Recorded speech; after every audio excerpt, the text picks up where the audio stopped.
Okay, so now on to level 2 hip abductors. So with the one we did on the floor just recently, we're just working the top hip. When we do it in standing, the thing I love about this is you're working both hips at the same time. Now a couple key tips for you. Again, you want to draw your belly button up and in to tighten up your core. Put all the weight on your standing leg. The moving leg should have the tube behind it. You want to toe in, so your toe points to your heel. For those of you just starting, have a fingertip touching a bench if you can, or a table, and then just push out to the side. So think of pushing about 6 inches out, hold, and then back slow again. So it's out, hold, 1, 1,000, 2, 1,000, 3, 1,000, 4, 1,005. Out, hold, 1, 2, 3, 4, 5.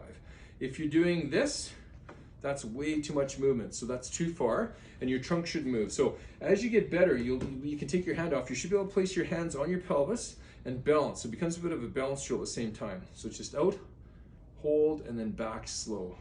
Out, hold, back slow. Another thing that people will often do is they'll often do what I call hip hiking. So, and that's if they're going too far, because what will happen with your toe turned in, your hip will naturally only go about that far. Any other movement beyond that, now you're kind of going through your pelvis. So your belt will start to, that's called hip hiking, your belt kind of shifts up like that. Okay, so by having your hands on your pelvis, the movement should occur down here in your hip, not up here in your back. So we shouldn't see that my pelvis moves. My belt is nice and level. Can you see that there, folks? So that's the key. And the other one is a lot of people will turn their toe and kind of do it this way. Definitely make sure you toe in, because this is your hip flexor, which is a really powerful muscle already. We never need to really strengthen hip flexors. It's more the abductors, which are a lot smaller, and they tend to be right on the side of the hip bone. So you'll feel fatigue, and here's the catch. You're gonna feel it more in the standing leg than you actually do in the moving one. People always say to me, why is this hip, my standing one, more fatigued than my moving one? The standing one has to work twice as hard to hold your pelvis level while this one's moving back and forth, okay?